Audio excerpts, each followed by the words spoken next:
morning to everyone present over here.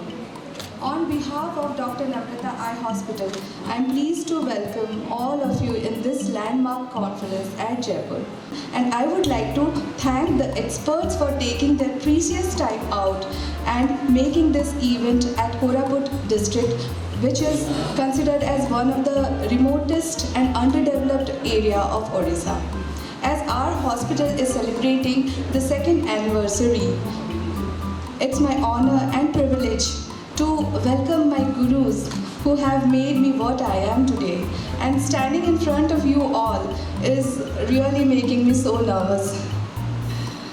I believe through my small hospital, I am somehow able to return the gifts to the needy patients in undivided Koraput, which I had received from you all. So thank you all for being a part of this event today. Now, may I please request Dr. St. Muralidhar sir, Dr. SUDEEP sir, Dr. SUDHARMA sir, to please come on the dais for lighting of the lamp.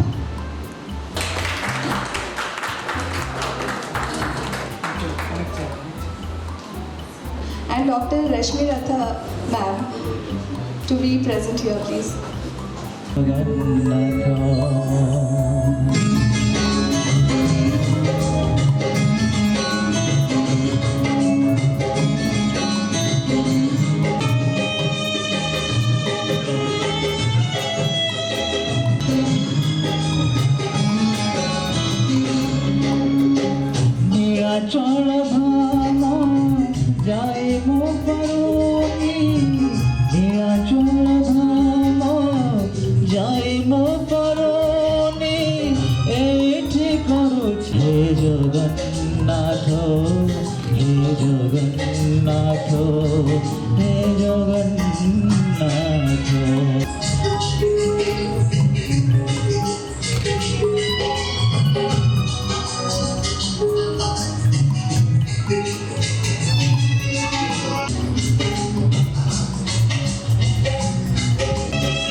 Now, I would like to invite Dr. SUDEEP sir to the dais, who I think doesn't need any introduction.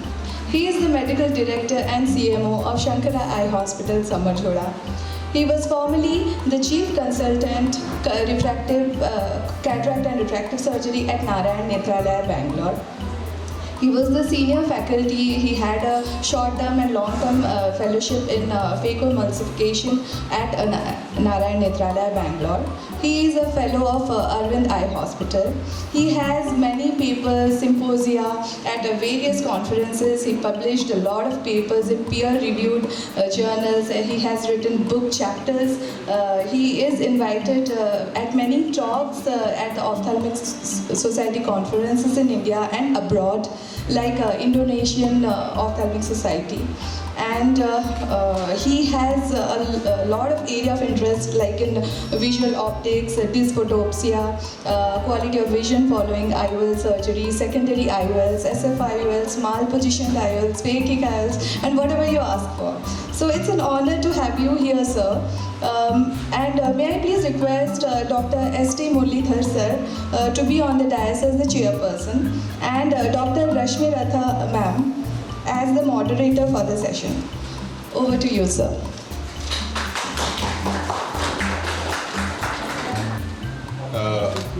I think she was one of the most regular people I've seen in at least the conferences that I've attended. And she's always come to the conferences that we've had in Sankara. She was a farmer in Illinois, had a 1,500 acre ranch, which she said was small compared to her neighbors. Anyway, so then we realized that she's got this astigmatism and she needed a toric IOL. At that time, there was no option for toric multifocals. This was many years ago. And I was really worried because I hadn't done a toric IOL till that time.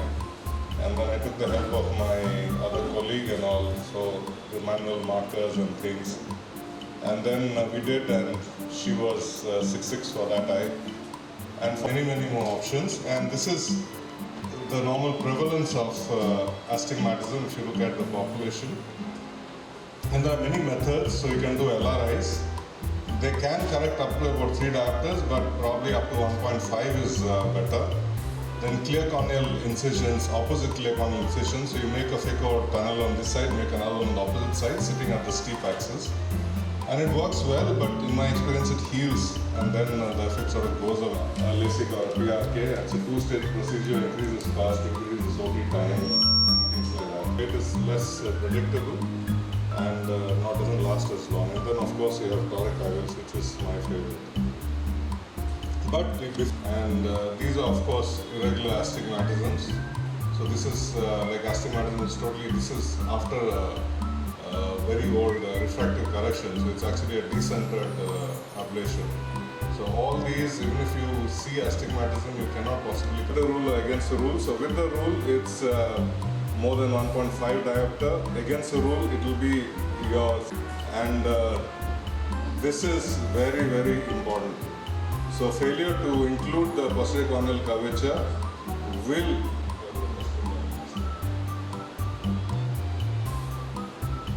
this is very important. You have to know what your surgically induced astigmatism is before you start doing toric IOLs. You cannot just assume it's 0.5 or is 0.14 or whatever. This of course is years ago. And then you have the Barrett, which you can use for anything, and this is the one that I prefer. So you have it in the ACRS website as well as the APSRS website. And I'll show you the difference it makes. So I don't know whether this old one is still there in the Alcon website. It used to, I haven't checked for many, many years. These are the old. The advantage with Barrett's is it tells you the IO power also, not just the one with Barrett was showing a T6, and the plain Barrett's from the website was T5, and I can assure you this one. And this is the range that you have. So whether it's with IQ toric or with Clarion toric, you have the same range. And basically what it corrects, we don't have to really bother about it because we have calculators. Advice to my counselors is that they do the calculation, then they'll bring it back to me to verify. So before they advise a toric to a patient, they will just run it on the calculator. Sometimes it won't advise a toric. It will say that you just need a IQ or something like that.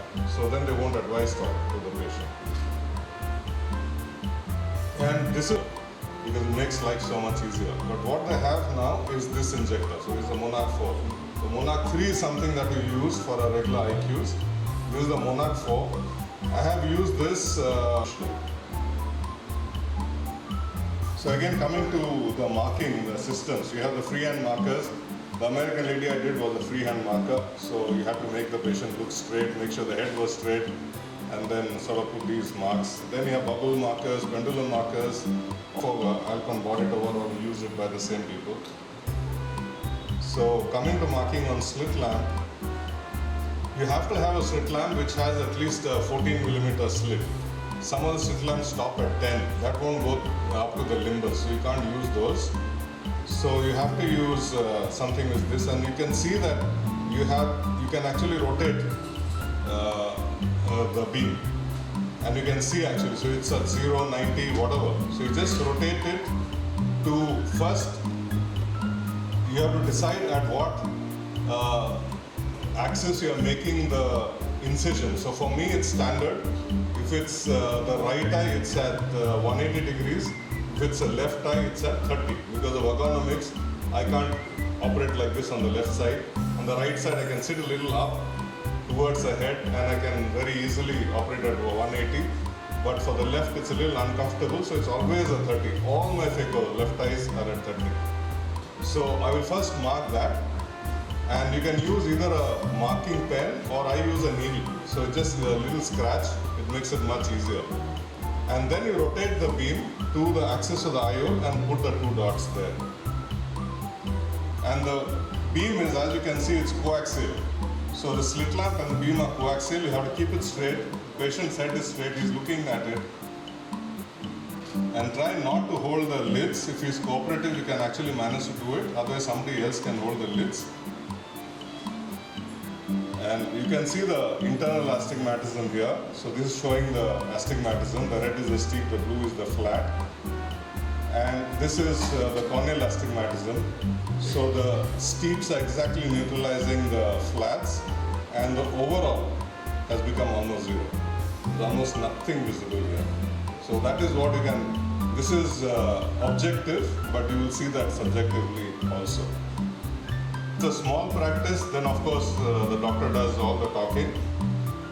But if it's a larger practice where you have a larger volume, you have counselors, but you always have to call the patients back and talk with them again, because that makes a lot more sense to them than just the counselor. So the counselor will sort of talk about it, but then you spend maybe a minute just reinforcing what they have.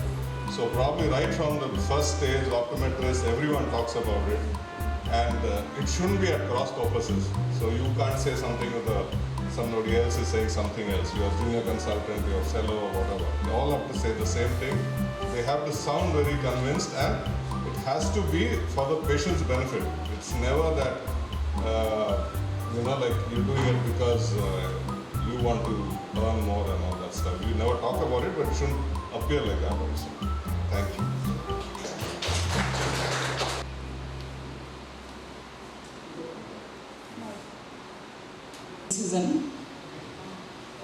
Limbal, I think they are about something like 90% depth.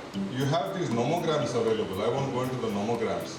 So you have these various nomograms available by various people as to how much the astigmatism is and how much you need to, what is the, how many clock hours you need to give the incision.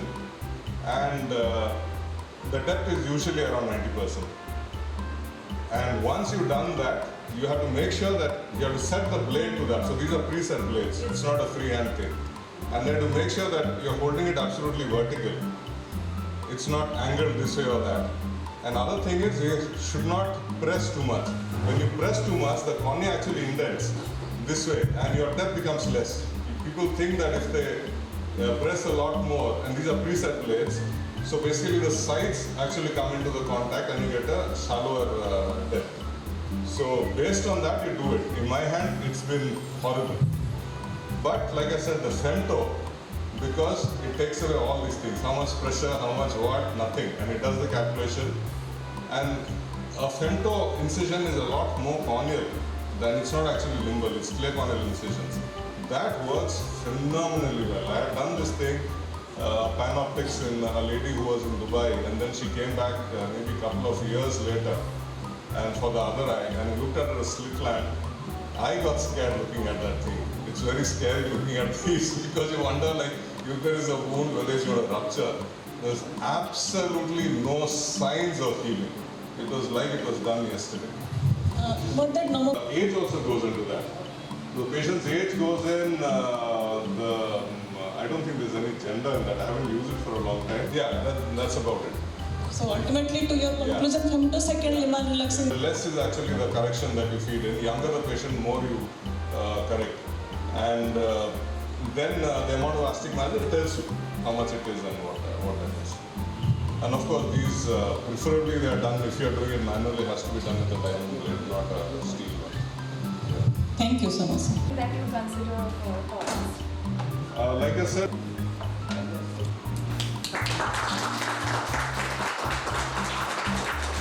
his leadership abilities and paved the path for many things to come in Odisha. Like he was the first medical director of Trishridan Eye Bank, and he revived eye banking activity in Odisha. He was one of the founder advisors in establishing LVPI at Bhubaneswar. He has been an active member in and a chief instructor in AIOS instruction courses from 2012.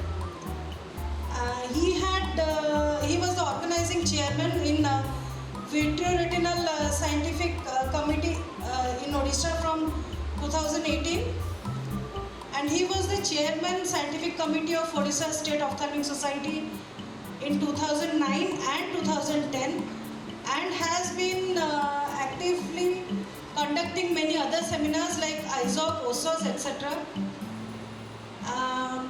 He has lots of awards in his name, lots of publications, lots of stage presence and a dynamic personality, as we know. But he has also received the Chief Minister's Award for contribution in the field of eye banking and eye donation in Odisha. And welcome you, sir. And he will be speaking on advanced IOLs from the Clarion family. While we were coming today in the train, I think MIHIR and I were discussing the nature, how beautiful it is here. But then we couldn't even help, like a hospital here. I'm yet to see it, but I'm sure I'll see it today in the afternoon if she allows me. Yes, And I must say that it's been an honor for me to be here at your foundation, and I wish you all the best for the foundation to grow more and more. With these few words, let me actually start at the outset. This talk is actually on behalf of the Alcon group. This is on the Clarion IOL. The talk is actually divided into two parts. The first part will be only about the IOL, its material, the biomechanics, etc. And the second part will be about the acutome, which will be about the delivery system of this IOL in the OT. I think if we look at this, okay, I do not have any relevant financial disclosures. And as a caution, the trade names are used only for clarity in communication. The building that you see here is actually my hospital down there. So all of us, when we open, we don't want to see any colors in that or any hues of that any of the times. Now, if we need to achieve these things, Alcon has been striving to make its biometric would have an unsurpassed optical clarity.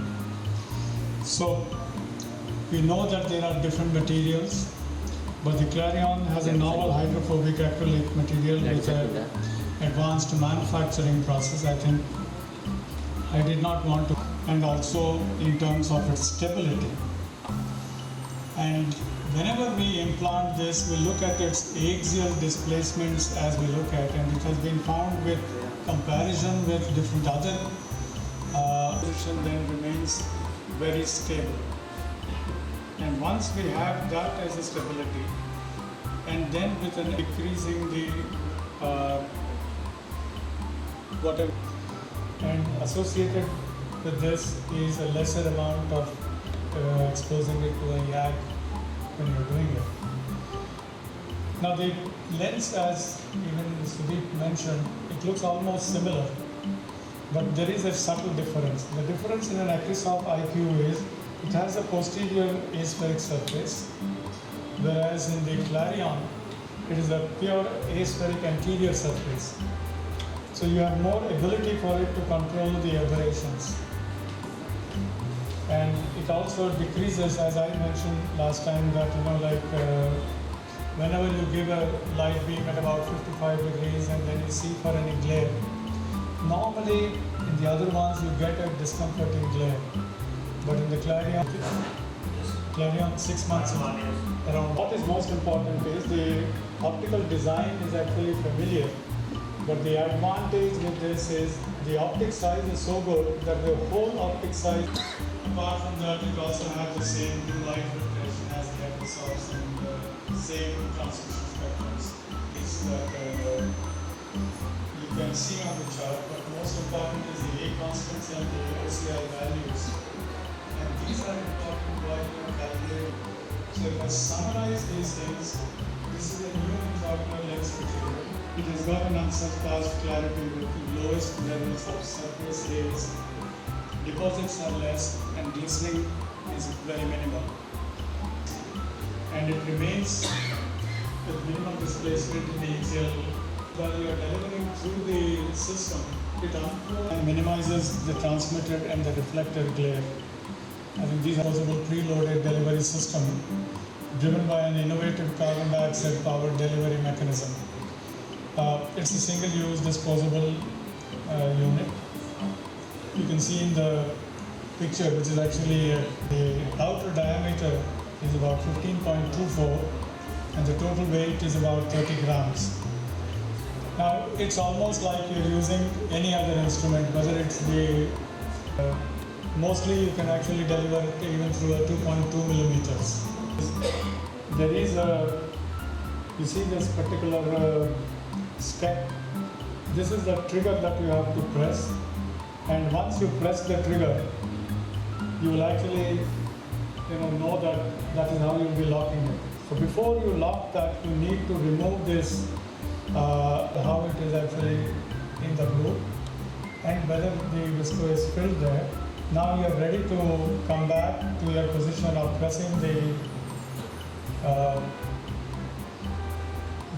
in the main incision port, and then press on the thing properly. So my advice actually is to engage the tip in the wound first, then take out the, once you take it out, press the thing and you are ready. Then you can continue pressing, keeping it in the groove itself, not removing it, so you don't miss the delivery. Otherwise, sometimes the delivery might be, you have no control and you will be a mute spectator. You will be seeing it coming out and you don't know what to do next. Well, I think what to do next is very simple. Take your packets of IQ injector, load it in that in a D or C catheter or whatever, and then just go ahead. So the technician who is supporting you in the OP can actually do the surgical, fitting and the removal of the lower lock, etc. And once those things are removed and the lockout assembly is removed, what you can do is you can then advance the plunger lips of the incision, because sometimes you will be worried will it go into the bag or it won't go. But the design is such that it will automatically get into the bag. Yes, a problem comes if you are having a very high positive pressure. In those cases, you have to be a little careful in trying to inject it. So once the lens is in the pause location, then the lens should be implanted within 1 minute. So this is the most important thing for whenever we are doing it.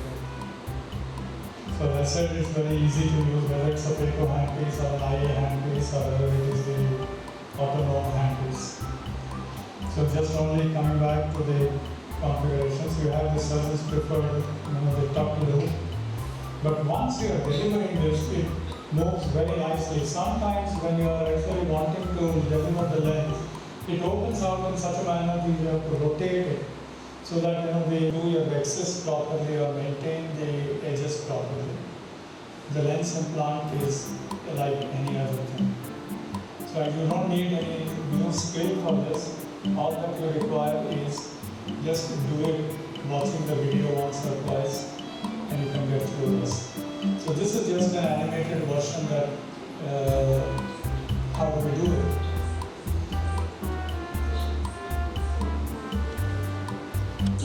The device is working.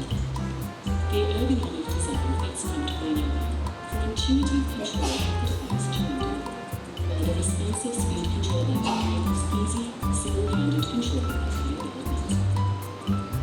With its proprietary depth lock, autonomy protects incisions as small as 2.2 millimeters. I think this much. So we'll go through that. Sir, one question. Matters a lot when you are doing implant on the hydro, if there is a small red PC or like that, or weak PC. In that cases, actually I got them, then totally an extra. When we are stuck in a situation, we can't do certain things. Sometimes we flick and then we relaunch. So that's why this step that we talked about was to watch how the IOL is bathing in the viscoelastic. That is the main step. But yes, if you have a small PC and that too that is sitting on the same axis that you are doing it, sometimes the speed of that is also something which can extend that particular thing. So the best way is to actually put a little more viscoelastic. There's a duo whisk or whisk cord. I've never been very fond of duo whisk, so I use whisk cord.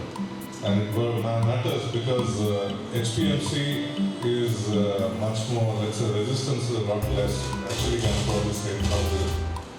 With this code it works well, and I of course very rarely load my IOLs, and these people will load it, but they usually use it from the front also. I think because I realized that the nozzle field in the school is not adequate. Yeah. No, we have to go from the top anyway. That is the load also. Sometimes once it's filling up, just stop it. Yeah. But wait for some time. Wait till it comes out from the front. Exactly. Yeah. That's the case. The other thing that I really like about the IOL is the IOL is a lot softer than the acrylic, and it unfolds faster. Yes. The training haptic is very nicely, it actually goes into the same place where it has to take out the Yeah. No, I do it on aggregation. I pull it out. I sort of hold the end and push it against my other hand. I never pull it apart. So it's not that you have to pull it apart. That's what I'm saying. If it's stuck in one place, just move the. Yeah, so if you are, I mean, you have to what the thing is. I think I don't do much of this manipulation. All that I do is, thank you.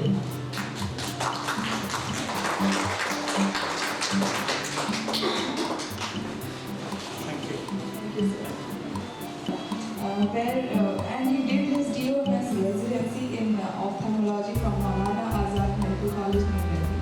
Finished his DMB senior resident. After practicing in Current Vision in Current Clinic, Bhubaneswar, for about 4 years, Institute Dr. Prof. Charity Eye Hospital, New Delhi. His special interest is in phaco and all kinds of corneal surgeries, including corneal transplants, collagen cross-linking, for keratoconus. Cases, more and more cases of cataract that has done PK previously. And with all the good phaco surgeons, nowadays we have shifted from ECC to SSC to phaco. Good results, and we don't need to send it to cornea specialists.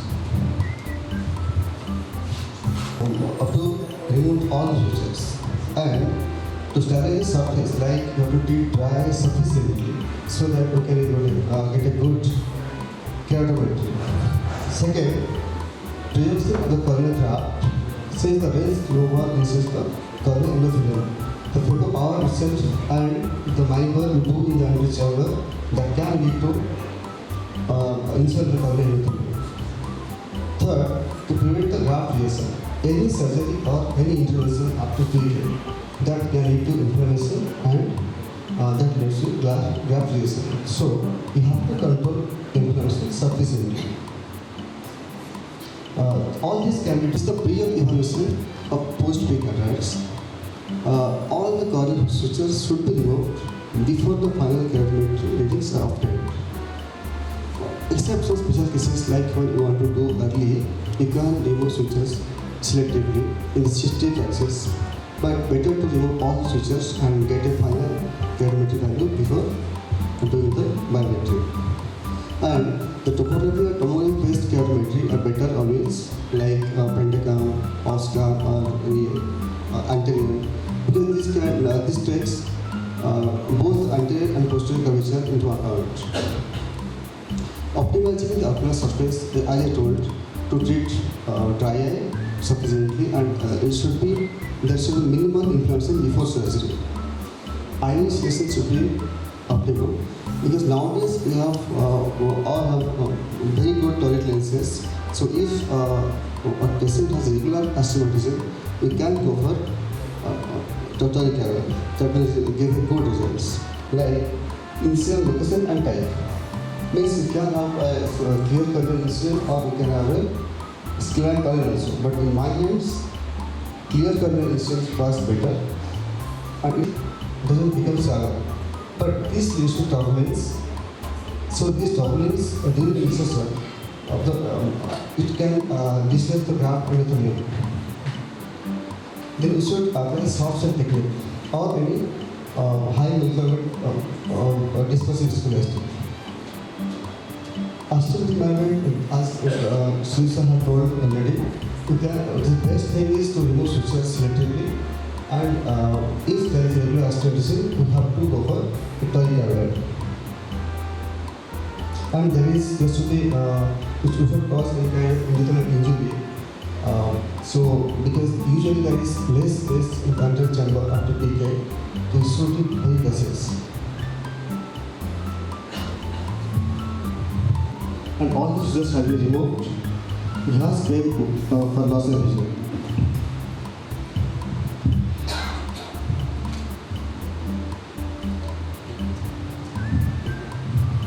So these people have regular astigmatism. So I plan to implant a toric avoid.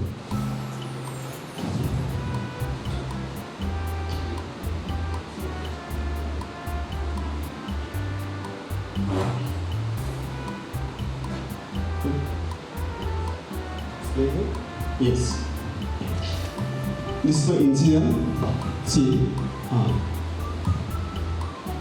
Some viscode, then some viscoelectric.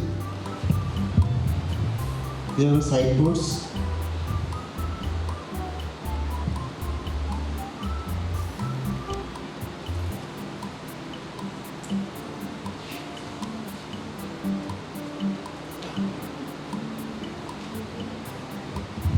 And you need to have a good axis for ATM, toric avoids.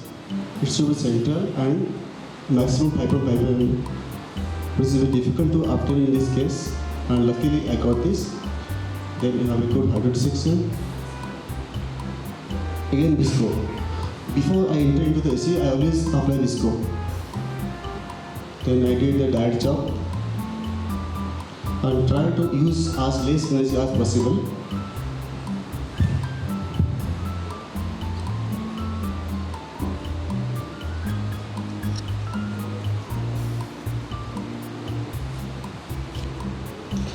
You can see I am applying repeatedly viscosity inside the AC.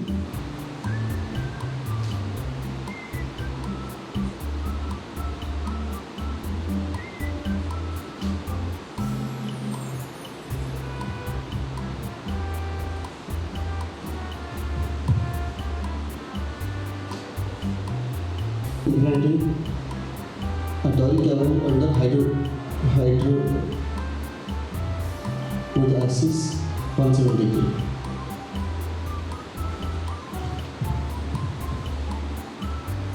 I did the therapeutic PK. While I was doing, there was a cataract, but it was not that much. But within the period of 2 months, it developed a mature cataract. Then, so I didn't get any time to remove the.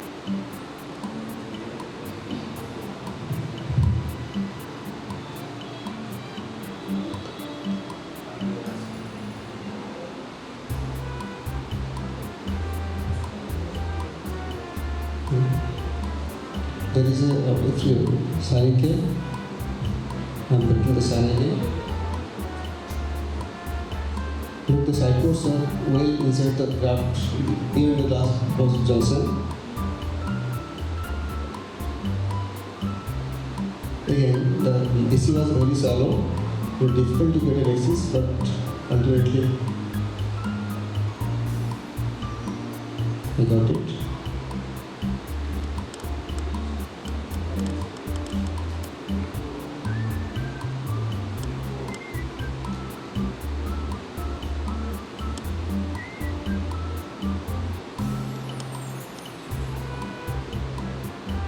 Since it was a hard cataract, I did little trends.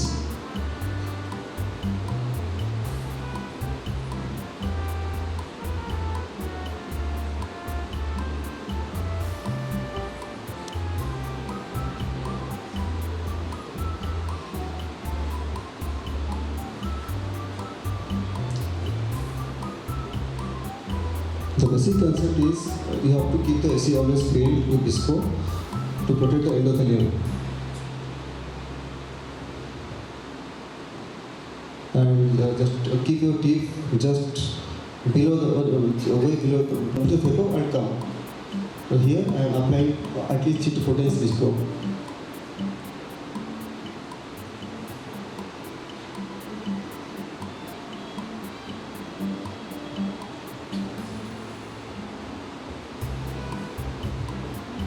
CD is not showing here, I don't know.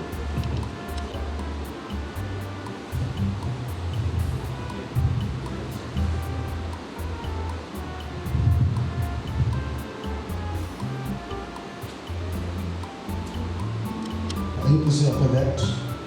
In this case particularly, I had adverse antiviral prophylaxis of acid coronary twice daily to prevent re-infection. This is the post-viral hepatitis PK. That's all. And lubrication should be enhanced after month because that can give comfort to the patient and decrease inflammation. The most important is counseling. The patient should understand the no risk to the. Thank you for attention.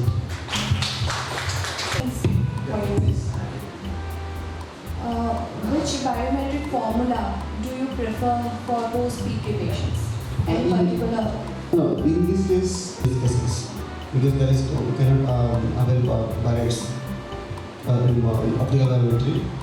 Only And what all they skip exclusions in these cases. and what if we don't have pentagon at our center? Actually, that's why I told you pre of counseling is very important. You cannot predict the post results. And how long minimum time that you should? Minimum time depends. Like in this case, you did up to 2 months. 2 months. So is it advisable or we just? Yeah. It's because it's 100%. You cannot do for 6 months. So had it been 1 month? Yeah, 1% I have done it after 2 years also because after I did PK, I developed intellectual cataract. They have intellectual glaucoma. That's why I did get that actually video, and so that's a very interesting video. I did that. And regarding the post-op management, what is the course and duration of steroid? You give it for lifelong? Minimum 1 year. After that, you have to. And what for? 6 months at least. 6 months. And any other immunomodulator would you prefer? No, if somebody is steroid responder, then you can think about it. Otherwise, steroid is the best.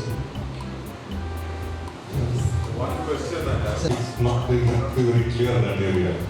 You know, some of them we may be actually oppressed because the host area also may be open size, and some of them actually are pretty tough going through it. So would you advise suturing the phaco wound after the surgery? Even if only. Most of them feel they need sutures. Yeah. Close. Yeah. Better to suture, don't worry. But in normal cases, post phaco community decomposition, I have good experience with local images. That's why I'm giving that here. Like especially chemical, like now I want to give it to my patient. So that takes us to that it's beneficial definitely. Whose cases? If you suspect mild decomposition, in severe coronary decomposition cannot give, doesn't help. Doesn't have. No. Like DM detachment, partial DM No, detachment. there is no problem with detachment. No, sometimes after cataract also, there is a real DM detachment and vision symptomism will be good. You don't want to interfere the patient, but patient is symptomatic because of that particular area. Can you give brocanazine? No. Only if there is mild decomposition, there is some you get a stabilizer value, still coronary pneumatitis. Otherwise, I have a small observation. Yes, sir. It actually would be that you keep it on top of the chunk that you actually had on the tip. So that whatever is there going inside, it doesn't then come to hit on the cornea epithelium.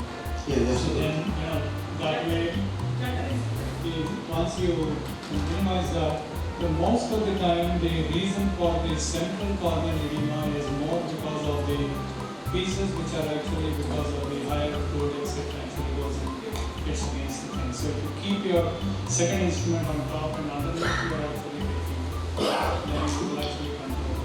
That's nice. But actually, central or cataract, the better that. When you taking your teratome while you are doing the main incision, if you mark carefully, you are actually going underneath the suture there. But still, I have already I have observed that suture is not disturbed. Yeah, because there is a high risk of somebody who is trying that to go that way. You'll cut this picture. But I have Sometimes you can't avoid it. Yeah, you can. Sometimes you can't avoid it. but In fact, sometimes you cannot avoid because there is Sometimes you have space. to retake the symptoms. Then as you're proceeding with your surgery, you will have a desmoid membrane that starts to fold there. And No, here for example, who was that she was behind the graft was junction. Slit line. How do you know whether the endothelium and DM are actually attached or not? You can do identical assessment. K1, K2, the other measurements. That those everything can you know that to expect sir. you will not have the heaven. You will not be expecting the heaven. Especially if the graft is survived, he can see something, he will happy. Yeah.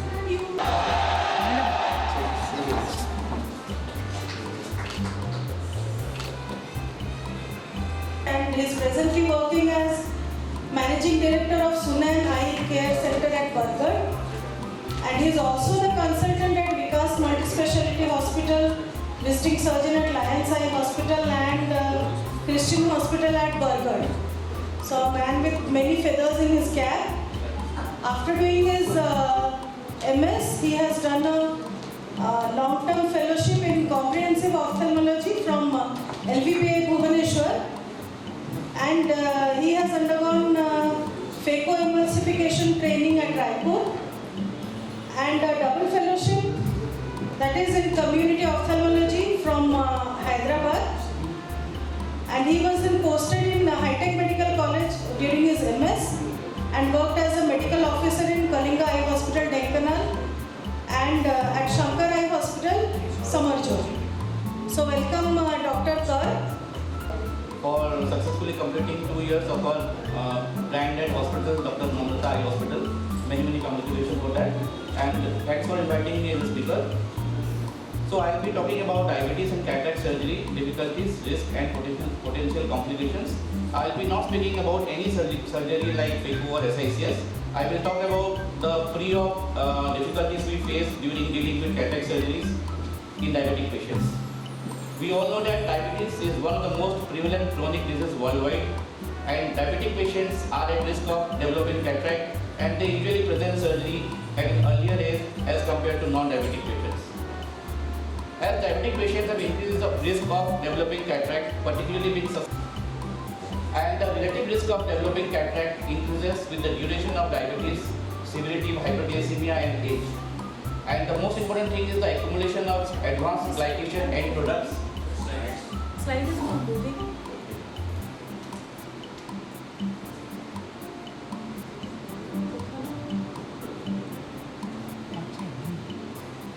During this hyperglycemic phase, excess glucose in the lens is converted by aldose reductase to sorbitol. With the rapid changes from hyper to hypoglycemic stage, glucose can easily migrate from lens while sorbitol cannot. This difference in the osmotic pressure results in influx of aqueous humor and lens swelling, resulting in hyperglycemia. Symptoms in diabetics is associated with diabetic neuropathy, and the surgery has a potential to induce dryness in previously healthy eyes. So due to epithelial dysfunction, diabetic corneas have a greater risk of developing epithelial definition and proliferation, which also contribute to inappropriate corneal wound healing. So always there is risk of infection in diabetes like conjunctivitis, blepharitis and very dreaded complications lead to immune dysfunction, including damage to the neutrophil function, depression of the antioxidant system and decreased humoral immunity. So candida albicans were shown to manifest increased adherence to cells of diabetic patients. Second, the problem is the pupil size in diabetics. We know that in diabetic patients, the pupil doesn't dilate with dilating. These disorders frequently seen in diabetics like small pupil size, light reflex disorders, difficulties in which predominantly involves the sympathetic innervation of the iris dilator muscle. Whereas the parasympathetic innervation of the iris sphincter is relatively spare. The loss of sympathetic tonus in diabetes limits the usefulness of convolution. We should do aggressive treatment of neovascular glaucoma, who should take a priority over cataract surgery, because prolonged increase in IOP can permanently damage the optic nerve, and cataract surgery sometimes may exacerbate the neovascularization. Intravitreal anti-VEGF therapy is the key strategy for short-term neovascular glaucoma management, and anti-VEGF treatment results in direct decrease of intraocular VEGF levels and causes regression of neovascularization in the retina, iridocorneal angle and iris. Anti-VEGF agents are administered. So diabetes we all know is a risk factor for developing post-surgical pseudophakic silhouette macular edema, steroid post-operatively, preferably with subconjunctival injection of TA at the end of surgery. Now coming to the influence of the type, severity and metabolic compensation of diabetes on the risk of complications. There is evidence that intensive diabetes treatment reduces long-term risk of undergoing any ocular surgery in individuals with type 1 diabetes. And development of posterior capsular opacification, continuous post-operative inflammation is more common in diabetics. Even in an uncomplicated cataract surgery, as diabetic retinopathy can exacerbate during the post-operative period, patients should be monitored closely with ophthalmic examination. If we compare the visual outcome, patients with mild to moderate retinopathy without previous macular edema had the same visual outcome of cataract surgery at 6 months as compared to non-diabetic patients. So, when to screen for diabetic retinopathy? According to American Diabetes Association and American College of Physicians and American Academy of Ophthalmology, 5 years duration. Whereas type 1 diabetic patient with later onset and type 2 diabetic patients should receive a directed retinal examination by an ophthalmologist at diagnosis. So to conclude, there are preoperative and intraoperative complications like greater endothelial cell loss, higher prevalence of conjunctival colonization and supposedly blepharitis, and difficulties to dilate the pupil. In postoperative, there is pseudophakic CME, increased risk of endophthalmitis, increased risk of postoperative PCO, and risk of diabetes. Cataract occurs in diabetes. Why it occurs and what precautions should be taken before the surgery so the surgery will go well? First, we have to see that posterior capsular can sometimes posterior subcapsular can be confused with in our armamentarium to deal with such any advanced complication if occur during the surgery. But pre-op betadine is sufficient. Diabetic no change. There is a difference of opinion. I use an all kit. What we came to realize was the HbA1c level. That was the only factor which actually predicted if it is high, then the incidence of worsening is more. Otherwise, if the HbA1c is under control, nothing matters. No. In fact, study we did not find much. And my personal opinion after that was I just do only the HbA1c. If that is high, then I tell them to. Like somebody will even stop their medications. That's even worse because you are causing the So it's still okay. There is a standard deviation of about 0.5 to 7. So. Many patients are coming as well. So how much longer actually will be waiting if they are not For you to get proper fasting and post under control, and they come back. Now, for them, the numbers are just only something that says, okay, you can operate. But for us, actually, if you want to make a difference, then it's the HbA1c. And if you want to operate, you can, but counsel. So is there like there is always a chance of there will be always like with those high HbA1c, they will have other systemic problems most of the time, like kind of urinary infection, chest infection, other things. Like even if you see them very clearly like before surgery, everything will be fine, but on the day of surgery, fine. On the day of surgery, we don't do the doctor easy taking them and as it come in whatever instructions you give. Once he comes, we just work in nowadays, it just takes about 1.5 hours or a pre-op kind of a thing and then he's ready for surgery and he goes back. So that's not the issue. The issue actually is your pre-operative screening has to be rigid. And this is a message for private practice. Institutional practice, I will not make any comments because institutional practice has different compartments. A person who has seen, a person who has given the consent, a person who has certified, and a person who is operating, they might be totally different. So coming to the concept. Around 52 to 70, 72 kind of a score, which will actually be very helpful. If you are giving it early, it might respond, we don't know, but then we can't see the visible changes in the retinopathy stages. So in my view, if there is a non-perfusion areas, so once a day diabetic patients, screen for HbA1c. If it is high and you have to operate, then explain them the pros and cons. If you say that it is high, you would like to wait and watch till it subsides and comes back to the hospital. Diamonds 250, 250, 210. Thank you so much, Dr. Sushil. PATRA sir, for his next talk. He did his fellowship in Jeypore in oculoplasty, and now he is the Assistant Director of Ophthalmology at BHH Koraput. He is a guest consultant at Banaja Eye Care, and Banaja Eye Hospital. Over to you, sir. Intubation cataract, which may cause difficulties, pseudoexfoliation, subluxation, dislocation lens should be done so that it will be helpful in during your cataract surgery. So because IOL must be calculated properly before patient face should be washed, install betadine 5% eye drop, clean the skin around eye with betadine 10%. Proper draping should be done and the eyelashes should not come into surgical field. And the speculum should be lightweight and appropriate size to avoid undue pressure on the growth. So in this picture, if you are comfortable, then avoid the superaqueous portion, as it can cause conjunctival tears, hematoma, hemorrhage and ptosis by muscle damage.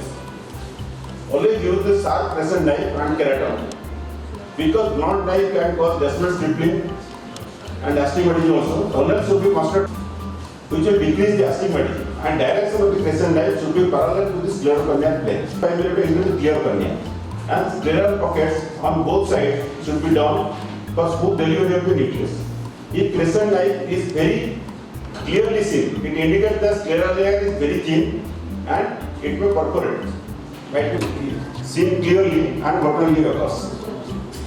Then entry and CCC. Entry should be made by dimple down position of the keraton to create a triplanar self-sealing incision. Best capsular opening is always continuous turbinate capsularesis.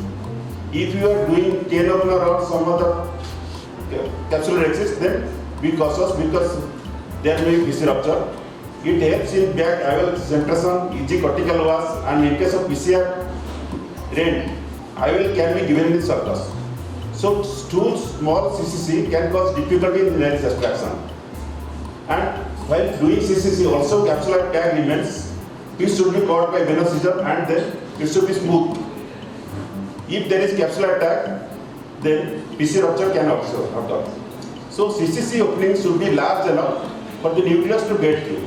CCC size should be slightly larger in grade 4 cataract and may be smaller in grade 1 cataract. Be careful in intubation cataract because intubation cataract there is more volume, and while starting the CCC and start small rexes and then enlarge it. In hypermature cataract also milky fluid comes. In that case also you first extract the milky fluid, then wash it and give visco and then continue. And in pseudoexfoliation pupil is non-dilated, so be careful in CCC.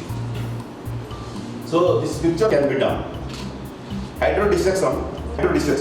Better to do hydrodelineation. Multiple layer hydrodissection should be avoided in soft cataract as it makes cortical wash difficult and cause capsular tear. By doing hydrodissection, nucleus can be brought out of the back to the AC by hydrodissection itself also.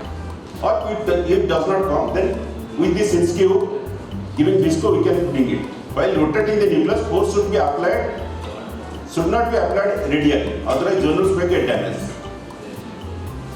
This is the picture of hydrodissection. So, from point of view, always look for the appropriate size of the tunnel and proximity of the nucleus to the corneal radiculum. If inner tunnel opening is small, there will be difficulty with nucleus structure or dividing the nucleus, then you can do it and bring half of the nucleus and then another half. While enlarging the inner tunnel, don't cut anterior chamber angle, otherwise there will be bleeding. Give sufficient visco while removing the nucleus because contact of lens to the endothelium can cause corneal edema. So visco given above the nucleus and below the nucleus, so that we can avoid the corneal edema and corneal decompensation. Iridodialysis can occur if the inferior pupillary margin is cut during lens delivery. So see whether vectis is under the lens or under the pupillary margin, and then deliver the nucleus. Sandwich technique, better. If remains can be easily removed by side port. Don't try too much on the main port. While clearing the cortex, anterior capsule margin may cut, so jonular dialysis and PC rupture can occur. So how to identify? The increase in the posterior capsule indicates that PC posterior capsular rate. So risk factors that contribute to vitreous loss include high myopia, glaucoma, small pupil, pseudoexfoliation, circuit eyes, and previous history of vitreous. So preoperative assessment should be done. Intraoperative signs of PCR are deepening of the AC, absence of lens material, sudden appearance of clear area in the posterior capsule, and clear vitreous in the wound.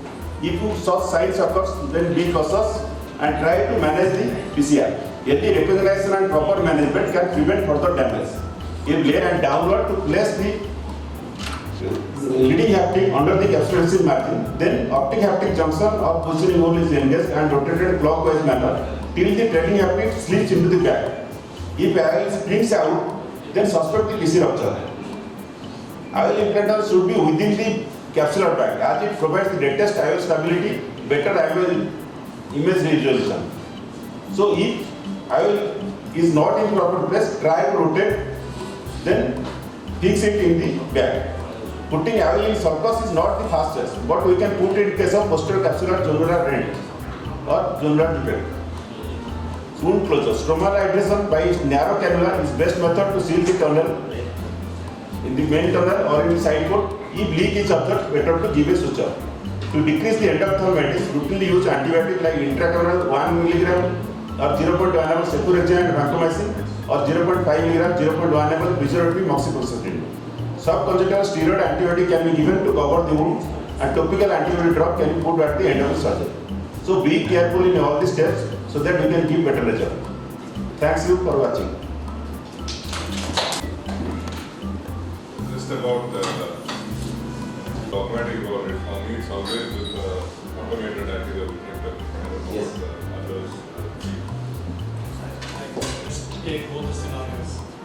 When it's available, it's always better to go for the but transitional or diluted, and then after that to the return. But the catch here is, if the rent is too large, then this transfer can go inside through the rent into the vitreous and it can still stay.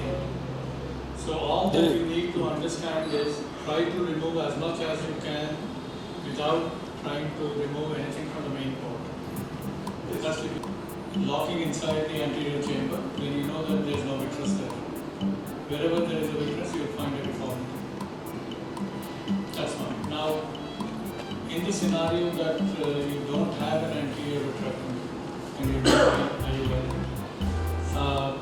we had the traditional method of rolling your cotton bud and then trying to lock the vitreous that you can get at the wound lip and repeatedly trying to cut it to the mass. Inside wound margin is difficult to come out. And the vitreous within the wound plane in the tunnel is also difficult to come out. They are the two components. Touch the pupil or the endothelium. Just sweep and see if there is any movement. no vitreous is there. How will you cut it? So come out, how do you The first thing is you should not hide it. Yes, yes. Don't push any fluid. But then sir, this cracking with the cotton is, I don't think it's recommended. earlier You what just have to blindly cut from the inside. see what will happen is the moment you cut, you won't cut it through the You're pushing the other vitreous. side of it will still come out, and from there more of it will come out. So I what? think the roundness of Because it's a large wound, sometimes the eyeball actually collapses when you're doing this. And you can go through the side with vitrectomy, it doesn't form. So there it's preferable to suture the main wound and then do the vitrectomy. Unlike in a phaco where it's a small wound, it will just close. right jump. Yeah. Present day vitrectors are very smart. And squid. She has many publications, notably in the South Asian Academy of Ophthalmology, in AIOS, AIOS conferences, and in local and other national conferences and journals. But most remarkable, for which I remember from the PG days, is her simplicity, her childlike innocence, and the young demeanor which she has managed to retain and we all knew that she'll be a very good pediatric ophthalmologist. All the best to her. Years of NAMRATA Eye Hospital, and giving me this opportunity to talk about recent advances in pediatric cataract management.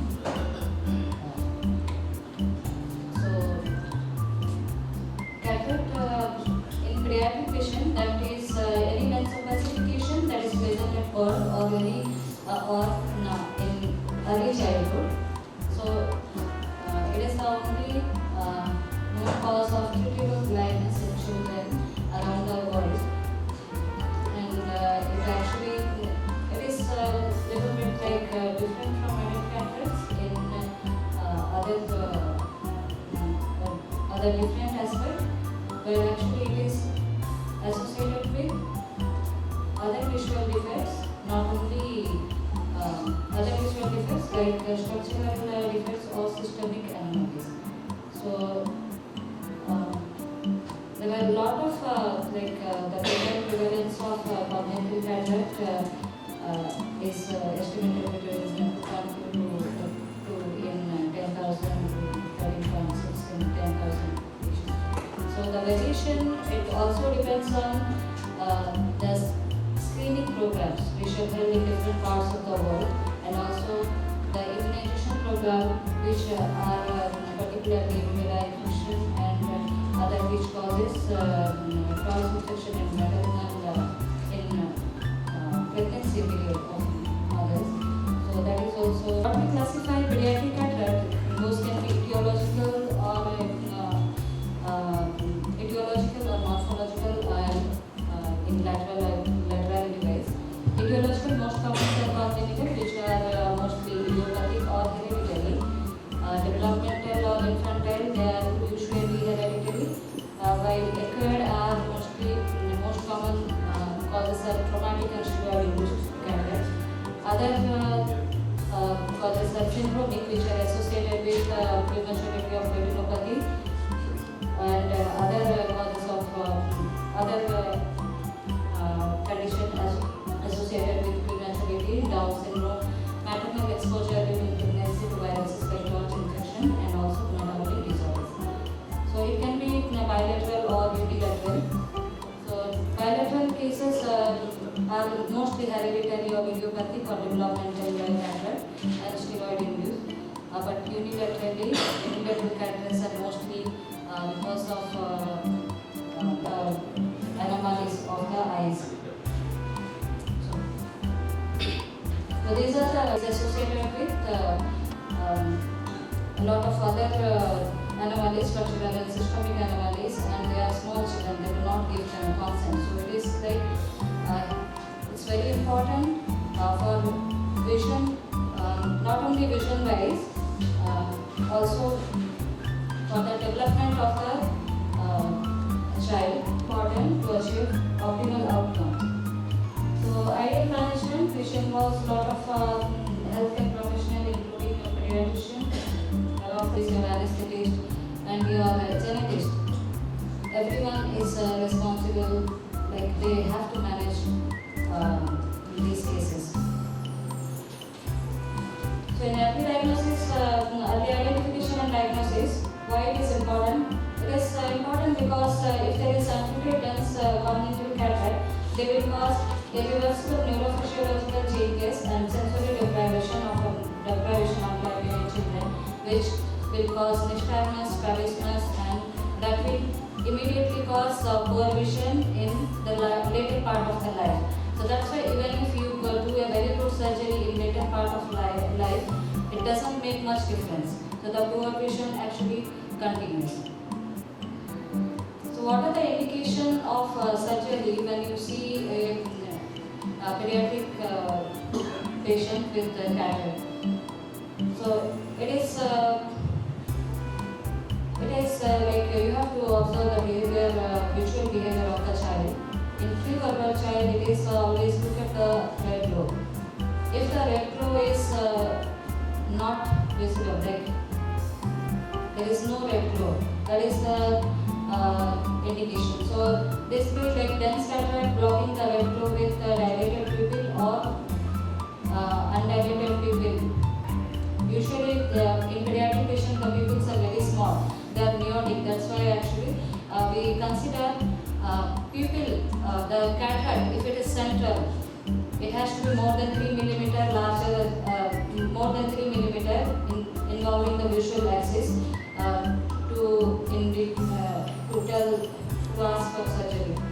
So there is any unilateral cataract associated with strabismus, which is a sign of poor vision in that eye, and any nystagmus accompanied by bilateral cataract. These three are absolute indication for cataract surgery in children, in pre-developed child. In any school-going children, it is actually a little bit difficult.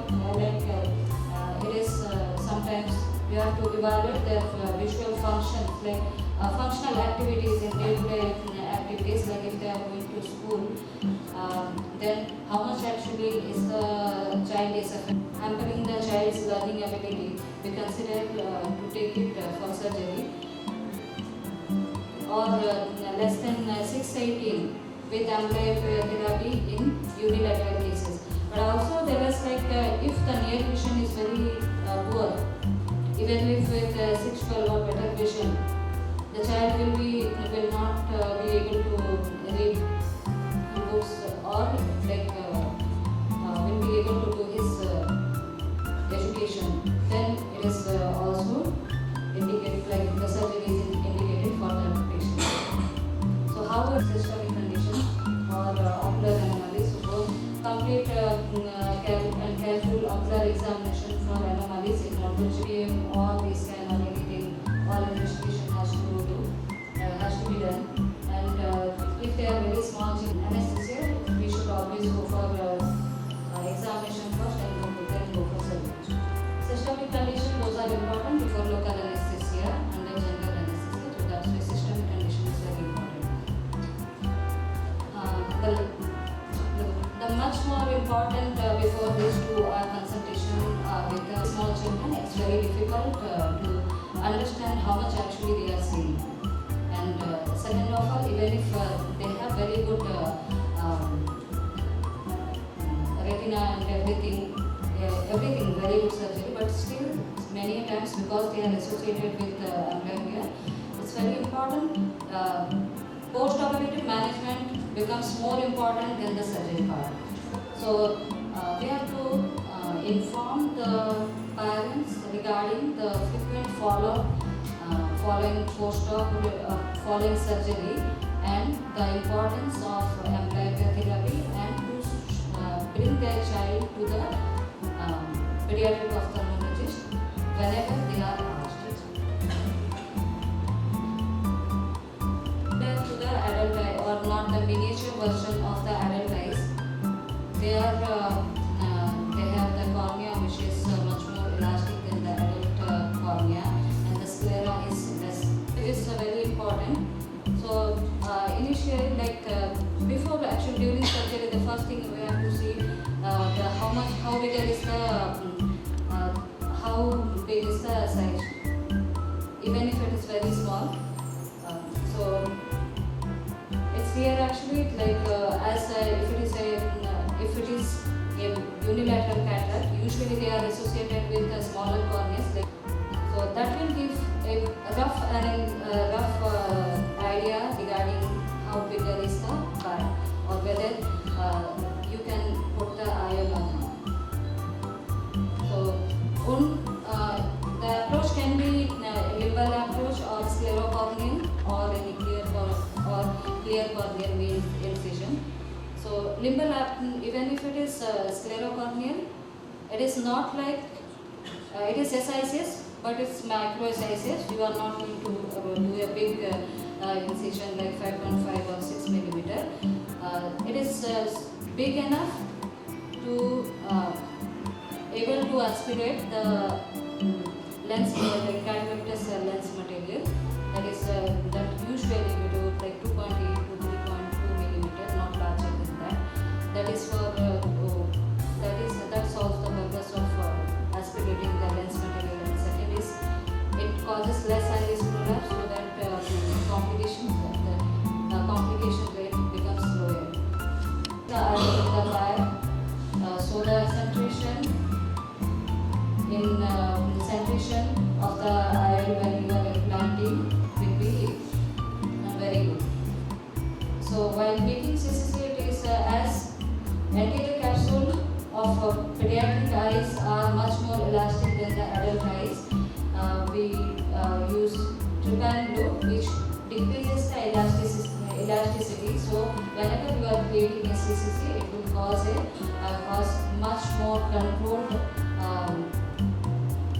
CCC than without trypan blue usage.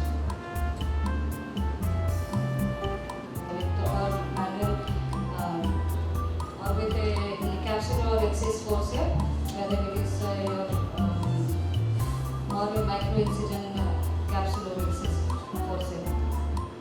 Or a vitreopteral excess actually can be done where you will be finding the anterior capsule opacification or any fibrosis. So that is most commonly you see in older cataracts or traumatic cataracts. So that is to create a circular or without any tag, like much more clear edge CCC, capsular excess basically, anterior capsulotomy you can make. And femtosecond laser actually they are using, but the only thing is that it can be done only for patients who are cooperative and the surgeon has to be well versed with the technique. And another method we can use where actually nowadays they are using diathermy probes for capsulotomy management. So that, or with the phacoprobe. But it is like as it is mostly lens material, then it is better with bimanual because that will maintain the AC better than with the phacoprobe in children lens.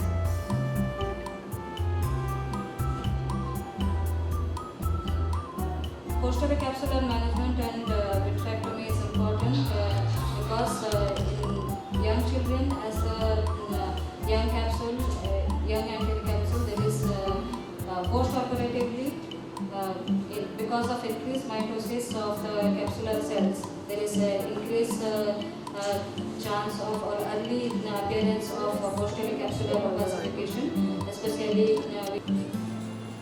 that is to tackle the post-operative visual excess opacification by doing it, putting the eye or after putting the eye with elevation might not be cooperative for the capsular. Vitrectomy in terms of uveitis is much more higher than the adult size. That's why doing vitrectomy helps decrease in the chances of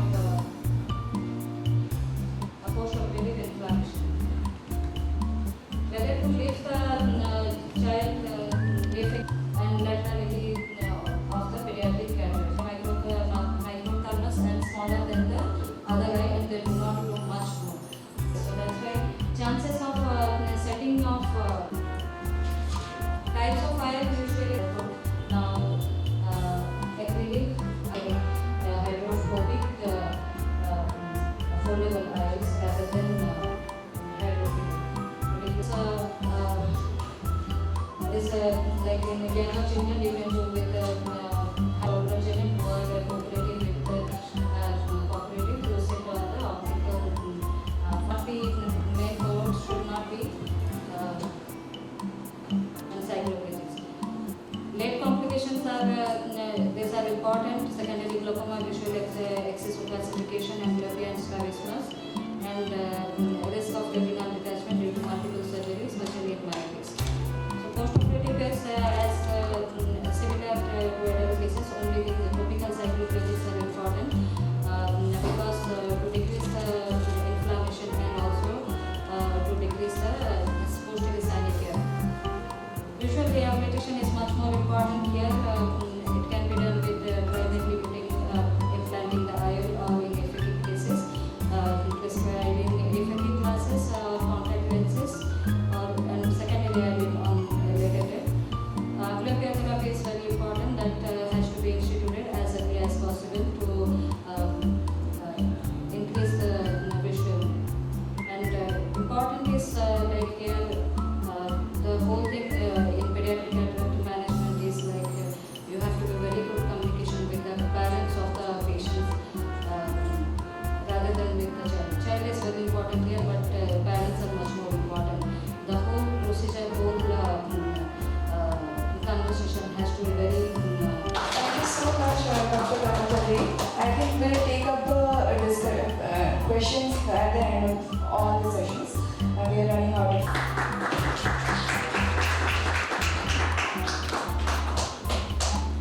Specialty training in low vision aid and rehabilitation from Addl Eye Hospital, Madurai and MBBS, Hyderabad. She is a dedicated teacher, trainer, researcher with experience of various subspecialties like comprehensive ophthalmology, cataract, glaucoma, and oculoplastic surgeries. And I personally have learned a lot from her and still utilizing her tips in my surgeries. So it's a great pleasure to have you here, ma'am. Food and accommodation and the CMA is not the least. Everything has been pitch perfect and it's really a great relaxing experience to be back here. Thank you. I would start with when you face a situation in which you have a cataract and coexisting glaucoma. We know that trabeculectomy is a bypass procedure when glaucoma. The advantages over medication is that it has a, and of course it is a one-time procedure, but there are limiting factors when you are considering trabeculectomy along with the cataract surgery, because wound, but it may retard the wound healing at the corneosteral plane. So if we see the pathogenesis of cataract with glaucoma in an open angle and a closed angle, in an open angle we see that the outflow from the posterior chamber to the anterior chamber is good. So if you remove the lens iris diaphragm is pushed backwards. There is some magnet or any iris pigments, etc. So it might confer some advantage if you do a trabeculectomy along with the cataract. But in a closed angle, usually the lens is thicker and the lens vault is high. So there is a pupillary block enclosure. That is, the removal of the cataract provides advantage whether it is a pupillary block or whether it is a chronic peripheral anterior synechiae in a closed angle. With progressive damage of the disc or the visual field in spite of your treatment, the patient is non-closure glaucoma.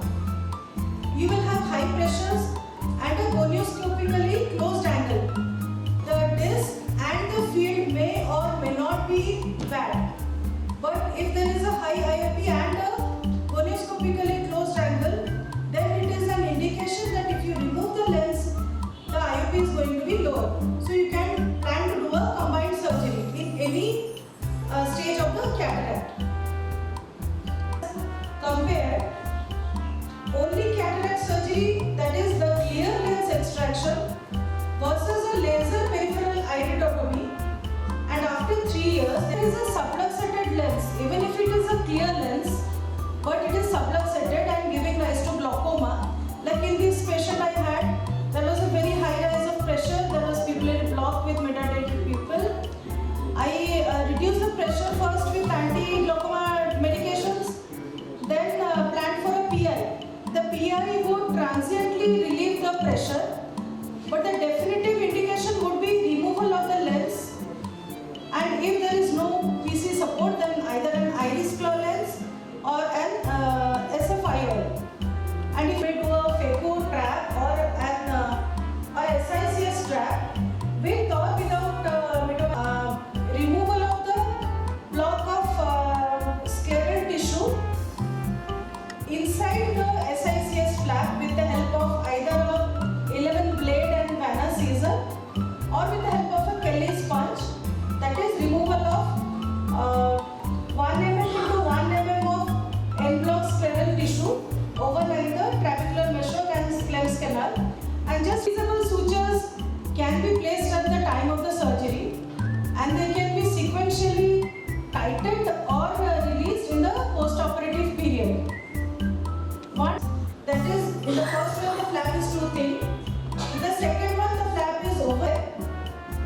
fifth one is a thick, encapsulated and vascularized bleb. All the below pictures are likely to land. Should be aware in very advanced glaucoma, in which the patient might lose all of his vision. The precautions are that we should not do too much vigorous. Hypotony with a deep anterior chamber could be due to slow overfiltration. Elevated IOP with a flat anterior chamber could be due to aqueous misdirection, pupillary block, or delayed suprachoroidal hemorrhage. Elevated IOP with deep anterior chamber could be due to a failing bleb, that is internal block or encapsulation of the bleb. So if you see a flat anterior chamber with hypotony, do a Siddle's test to rule out a leaking bleb. It is more common in antibiotics like tetracycline and gentamicin, which induce fibrosis, patching or BCL or a scleral shell. If the leak is too large and not responding to conservative, then cyanoacrylate glue or a fibrin glue or injection of autologous blood. Sclerotomy site. Initially, the obstruction is usually due to fibrin or blood or vitreous. If it is due to blood or fibrin, it is transient. Whereas if it is due to the iris knuckle or if the iris is not painted, iridectomy is not painted, that is after a few days of the surgery, the bleb is not inflated, it remains flat, but there is a steep rise of IOP. It may be due to scarring at the episcleral surface. For this we can use subconjunctival MMC, but it has to be administered away from the bleb, not under the bleb.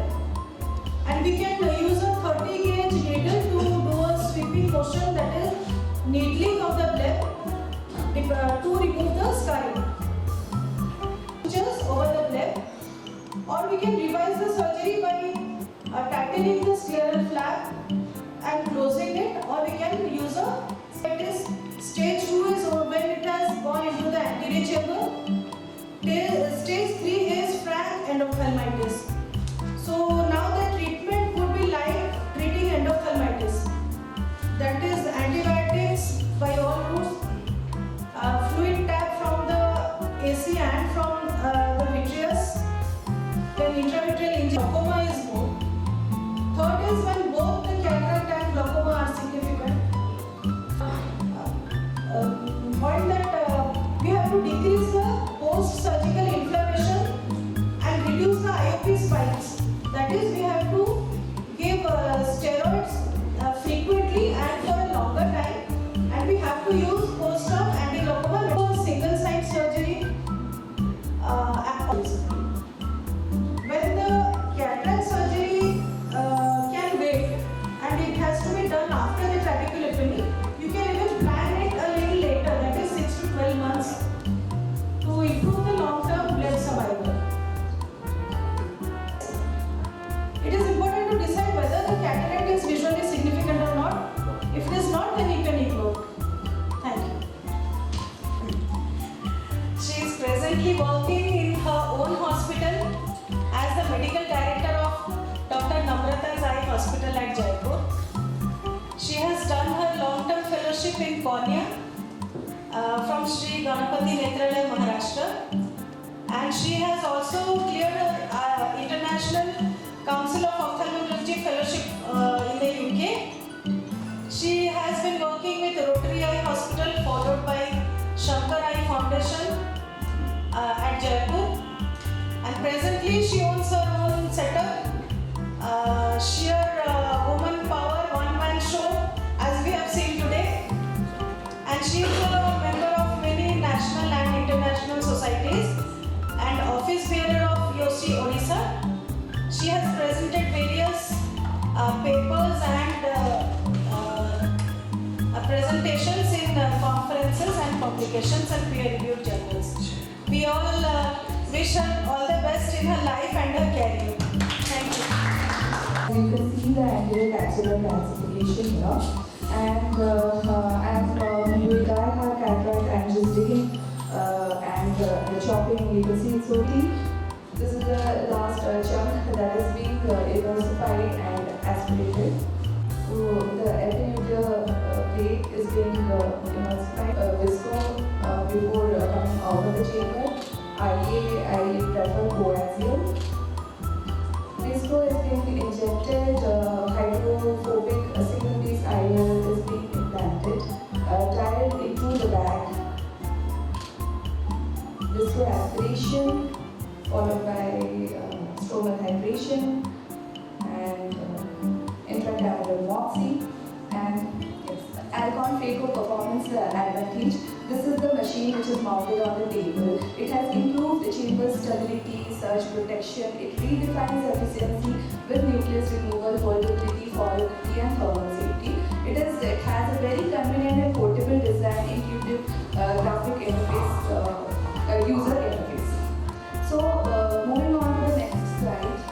What is surge?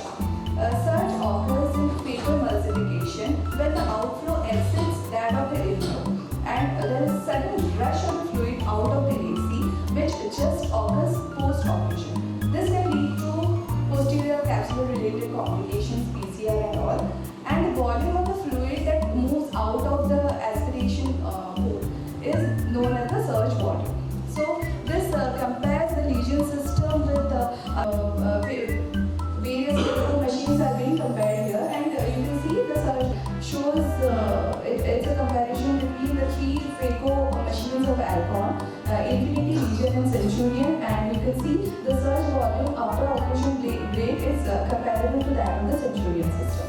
In order to mitigate this thing, they have designed this dual pump system in the lesion where the tolerability is not compromised. Now moving on to this venting control system, it has a vent valve that just goes on and off in infinity. But you can see there are rotatory valves in the lesion FMS system. So this white one is for the irrigation vent, and the blue one it only rotates when there is increased negative pressure in the chamber, and hence it has a better control over surge and it avoids any imbalance in the chamber. Now moving on to the sensors, Infinity has a mechanical sensor and this has an optical sensor, optical vacuum pressure sensor, which is again more responsive to negative pressure, and it manages in a proper way the inflow and outflow system and the vacuum is built up. Now the best part in the lesion system is the ozil torsional system. As we know, the movement of the phaco tip, according to the movement of the phaco tip, it's divided into three types. One is longitudinal, where the tip moves to and fro, and one is torsional, which moves in a torsion along an axis, and the other one is transverse, which is somewhere in between longitudinal and torsional, and it moves in kind of elliptical way. Now improved followability as compared to the other systems, comparison of the torsional, longitudinal and transverse. So we can see the followability score is maximum with the torsional. And the chapter score. What is the chapter? When the phaco emulsification is being done, when it is sculpt, the sound that we hear is known as the chatter sound. So it is minimum in the torsional variety. Now this is the cassette which is fitted onto the machine here. You can see in this thing it has a 7-roller system which I was talking about. It indicates a warmer color in infinity, or in other longitudinal cooler colors with the ozil torsional technique, where you can see only the tip has some energy, or the power and heat generated is being utilized completely. So the temperature rise is obviously less in the ozil technique. This is the same shown in the graph. And preserved wound integrity we find more in the torsional, because in longitudinal what happens is the tip moves both at the nucleus side as well as the wound side. So while moving in both the sides, the wound integrity is somehow compromised, whereas in the ozil technique the tip moves only at the nucleus side, it doesn't move at the wound side, and hence the wound integrity is maintained.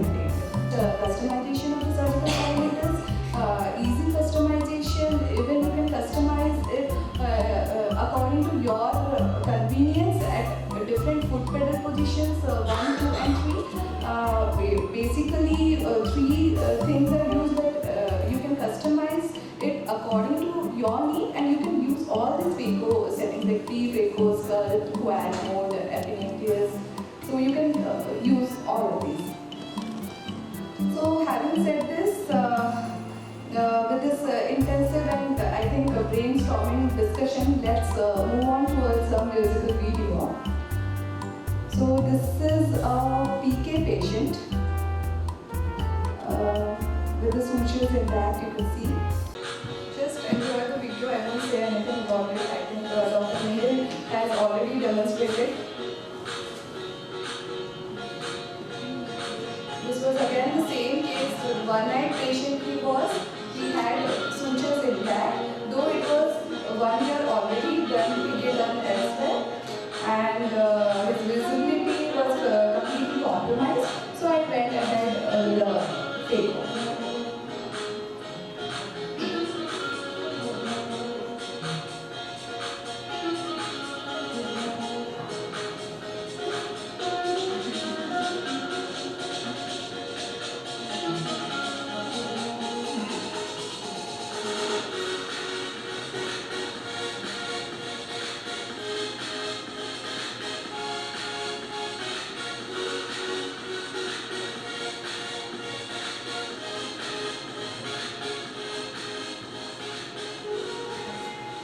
So the case is done. And the patient is happy, at least he is able to see the end of the session, so you want to ask something? No.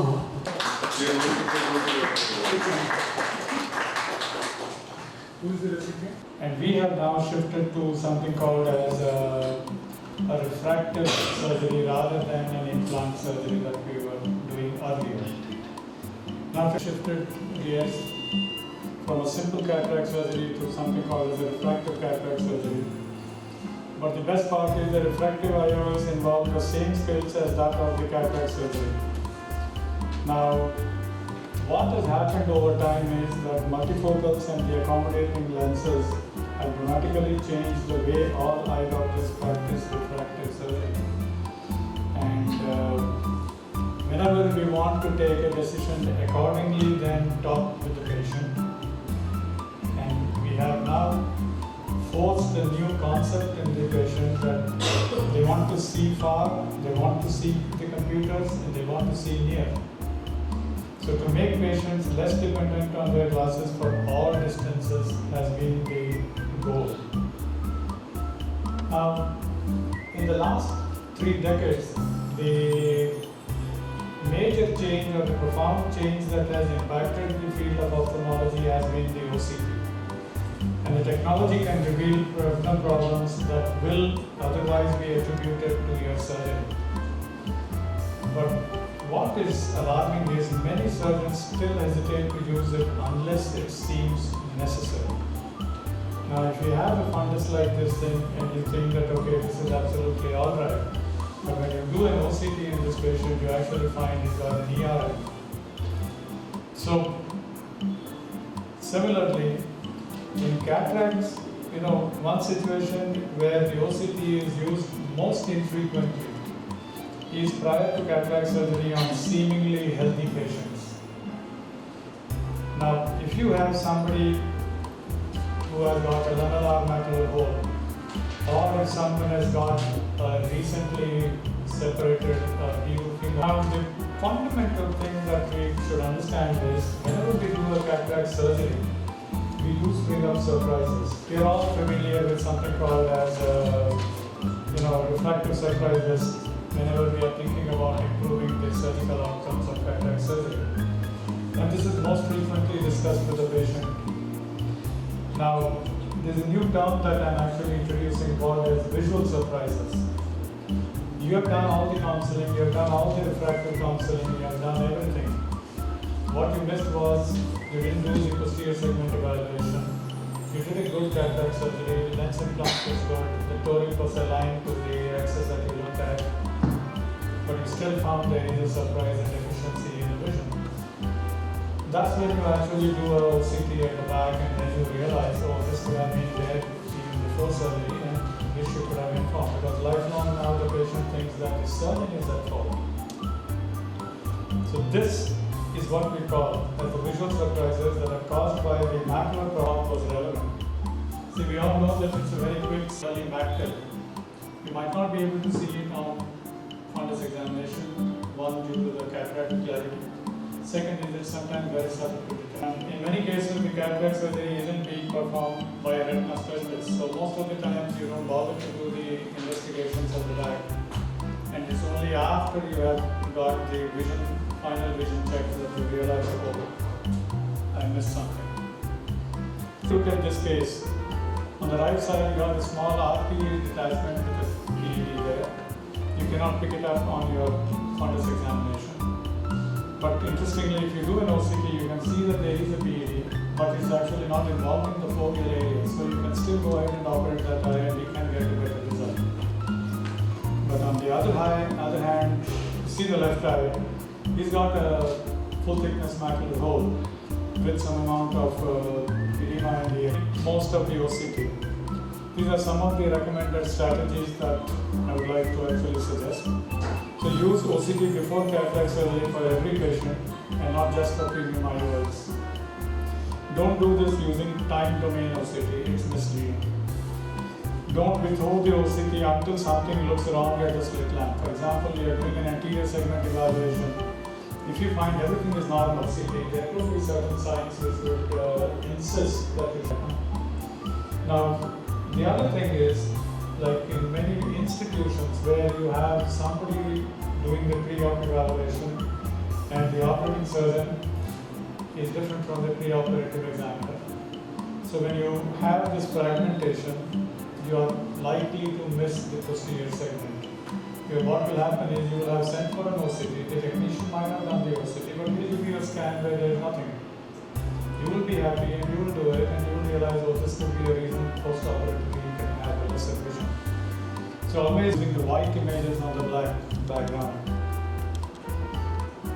Now added to these are certain retina factors. These are very useful points in examining the patient before cataract surgery. If you have a good, if you are sure about the clarity, you can do the measurement of the axial length and you are playing with the IOL master or the lens meter, lens star. These things actually use the low optical coherence interferometry, so the accuracy could be better. But if you do in those cases with the ultrasound, then even a subtle macular edema will change the IOL power and you will get a surprise. Then of fundus contact lens with an anti-reflecting coat so that you can see the 3D image of the macular area. The light autofluorescence is also very important, the blue peak autofluorescence, because it highlights certain of these pathologies which you would have otherwise missed, especially if there was a geographic atrophy. Suppose you had a chronic CSCR, or if you had even any macular edema, you will have cysts. So any of these lesions will actually be very well picked up with autofluorescence. So advisable that you also are well versed with autofluorescence and its interpretation. Now don't difference like that, we're telling where it is very important and very useful. In case you're not, you can also use the 20D for the retinal periphery, and wherever applicable you might do a sterile depression. So in all these places, wherever you have a good media clarity, OCT would be a must. And if the clarity in the media is very poor, as we all know in these circumstances, B-scan ultrasound will give you some guide, not all. Anti-VEGF deficiency or whether it has actually been induced by the cataract surgery. Sometimes the present day anti-VEGFs actually have some vasculitis phenomenon, especially the newer anti-VEGFs. So it will be very difficult if you are giving it in a cataract surgery. Don't confuse the presence of drusen with macular degeneration. This is again a very standard thing. The moment you see a drusen, you say, oh, you got macular degeneration. No. If you have gone into the ARID study, they actually say that drusen is a risk factor for developing a macular degeneration. So So a risk factor doesn't necessarily mean that it will cause the thing. So if you find a drusen, it is not a problem, you can go ahead and operate, except if you find the drusen sitting just underneath the foveal area. If it's under the foveal pit, then you have a problem where the vision might not improve. Now don't worry about cataract surgery making macular degeneration or diabetic macular edema worse. I think sometime back we just discussed about this. So you do not have to worry about it. And if the eye has an ERM, now this is the catch. If you have a patient who's got an epiretinal membrane and he has a cataract, so which one will you do first? Will you do it both in the same setting? Will you do it in different settings? And when will be the indication for the ERM? I think these are certain things beyond the scope of this present discussion, but we can do it later. As I told you, this was another fundus patient of mine, and if you look carefully, you have macular telangiectasis in the right side, and interestingly, he had retinoschisis. So we actually would always look at things more carefully before I advise for a cataract surgery.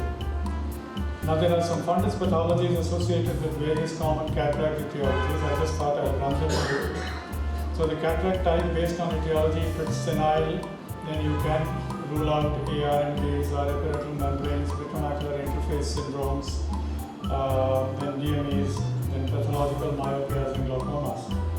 If you have complicated cataract, then you should be looking for posterior uveitis sequelae like scarring and secondary ARMs. And also, if there is a neoplastic etiology, you should run through the whole gamut of masquerading syndromes. Especially braces are very subtle, and you should look for avulsion at the aura, and you can look for subclinical retinal detachments that could be in the patient. Now you have certain syndromic cataracts which can be associated with market changes with peripheral retinal degenerations, lattices, symptomatic lattices, exaggerated VR responses at the edges of the lattice, and many retinal dystrophies too. So, and the patient satisfaction. There's really no downside to it. Like some might argue that, oh, that's going to be more expensive to the patient. But probably you can build it into your cataract surgery cost, and it still will make your life easier. I think a standard dictum would be never raise the expectation of the patient. Later the posterior surface. There could be things will have a very subtle disc pallor, which is temporal disc pallor. You might do a great cataract surgery, patient surgery, vision might not improve. And when you actually look at the whole thing, he will tell you that he was having focals in dense cataracts. The lens there, and my life becomes miserable. When you have to go into the vitreous cavity, my first step would be to remove that eye. I have nightmare situations where The OCT is normal. Would you go for multifocals in those cases? if the diet Anterior capsule to make it run away. So you can go and make adequate side axis and makes your life easy. So this is again a way of avoiding complications. You know the problem is something which happened quite recently. Surgery was going on pretty well, and then I was removing the epinucleus, somehow I touched the PC. So don't try to continue your surgery. Just go ahead, convert that into the epinucleus there. If you try to implant the lens into the back without doing a posterior axis, and then after that you can go ahead and remove the epinucleus or do whatever you want.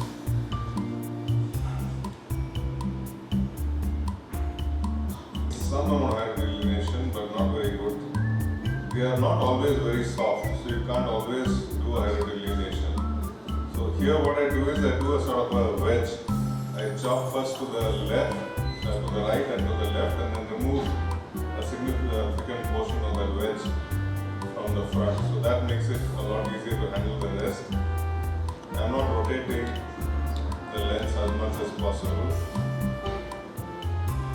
So chopping to the extremes and then try to sort of push that entire bulb forward, take it out. I managed to do that. So it's still intact.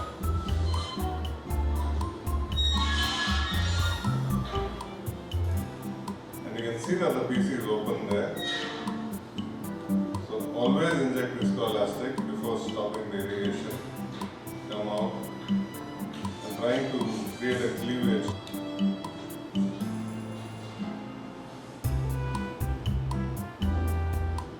And then there's still no vitreous, so I can go ahead and remove this epinucleus. That the PC was non-intact right from the beginning. But always remember to keep the anterior chamber formed. And this is basically to avoid complications.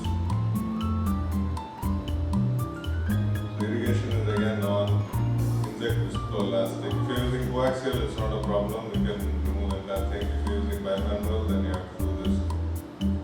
Don't think, no, it's only for a short time. I can do it. So inject viscoelastic and then implant a lens into the back.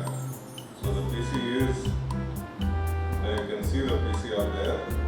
The usual PCR will get a sort of a longish application. This is another one.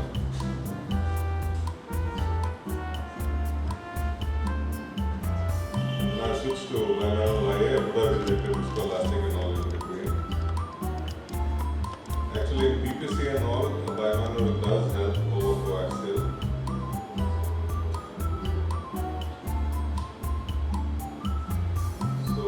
Here I have seen, it wasn't visible, but from the corner of my eye I have seen that the PC is open after I dislodged the epinucleus. So again inject the viscoelastic, viscoat. Viscoat acts as a nice buffer compared to HPLC when you're trying to block the PC and prevent pieces from falling in. And then inject viscoelastic again, and before implanting the lens, you can convert that open PC into a primary posterior capsular X-ray.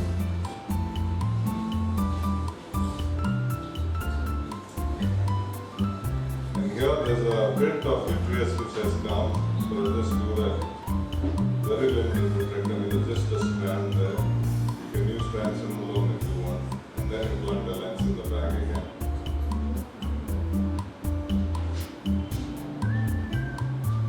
And here, if somebody wants to know whether you can plan for premium lenses, of course you can, but you have to tell the patient that you may not implant that and implant a 3-piece lens instead if it didn't work out. And then I realized that there was ZD there even before I started surgery. Very small ZD. So then you have to do a vitrectomy before doing anything else. It's a hypermature cataract, so it's very possible. There are always areas, anyway, not always. Very often you have these areas of zonal weakness or ZD. Then again, keep the irrigation on, inject with a viscoelastic. Continue with your excess.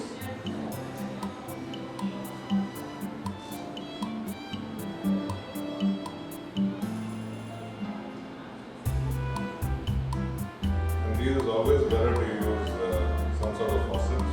I am comfortable using microbraces forceps through the sideboard. Then I will implant a CTR even before I start the phaco because the rest of the zonules are intact. It's only that small area, so probably chromatic doesn't give an history of that. So my microbraces forceps come to a lot of uses. Implanting CTRs. The rest of the bag was pretty strong, so once I put in the CTR, it was well expanded and the rest of the bag wasn't shaking or anything, so I could go ahead and do a job. It's not one of those hard hypermature cataracts. Fairly firm, but not one of those hard ones.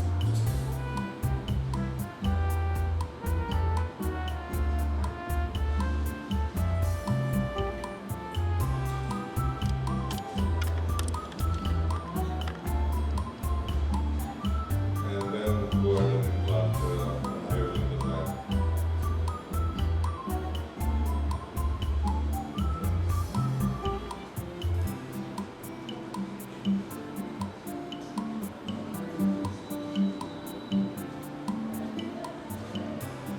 this is an extreme long choppers for these. And it's a full crack. They don't suspect anything at all. And when I'm doing the last piece, I suddenly realized that there are these things very suspicious looking pieces here. So why are they there? And why are they not coming out? So anyway, I don't see any gap in the PC or anything like that. And then I come out, inject viscoelastic, and then pull these things out and okay, I think of this. Probably just somehow, it's huge pieces, you don't expect such big pieces. So I'm wondering how are such large pieces hiding gap there? So I go ahead. And then I start the eye and I see a hint of something here. And I realize that's behind the PC. So inject viscoelastic, use a Sinski, it's just behind the PC. It came out pretty easily. You can look at the size of that. And I have no idea how this thing happened. Probably when I was doing the first chop itself, when I was separating, it must have got dragged to the front. And there's no witness at all. And the rest of the venues are absolutely intact, so I didn't even actually bother putting a CPR. It's a really small area of dirty. So my feeling is when I was doing the first chop, or whatever trench, I must have pushed the lens a little forward, and that's when I would have caused this sub-incision ZD. So is there any other method of bringing the chunk? And I can't remove it, I don't want to extend the wound much. So I implant a 3-piece IOL. It's basically an anterior chamber. I'm not implanting it into the bag or anything. Both the haptics will be sitting on the iris.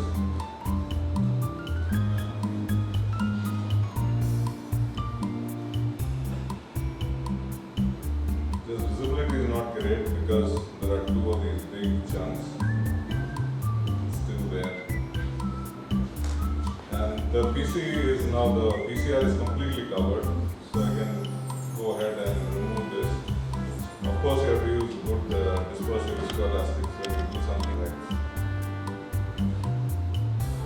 You saw me again injecting the viscoelastic OVD.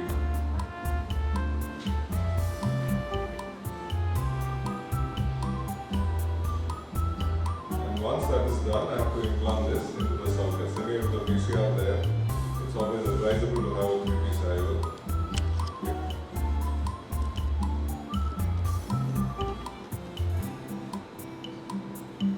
So there was no cortex in this, everything was in the nucleus, and again no vitreous. You have put the multipiece in the AC and then you... After the surgery, I'm going away somewhere and probably never coming back, except the first checkup, post-op.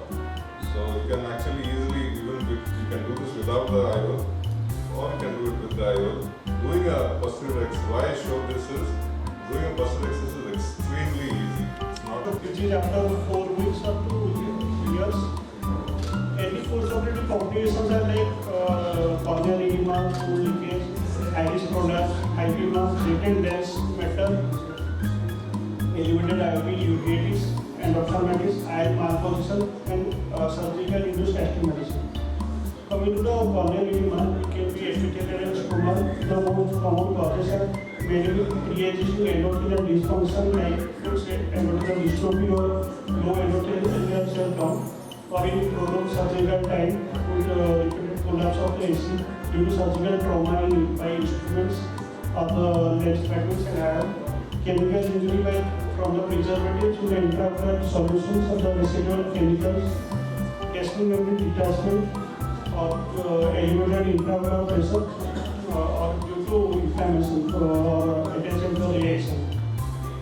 Management, most cases of mild corneal edema, the result within 7 to 14 days with frequent installation of topical steroids or increasing of dosing of steroids. The recalcitrant corneal edema, we can use topical hyperosmotic agent along with steroid for 1 to 2 weeks. and in elevated IOP, we can give anti-glaucoma drugs.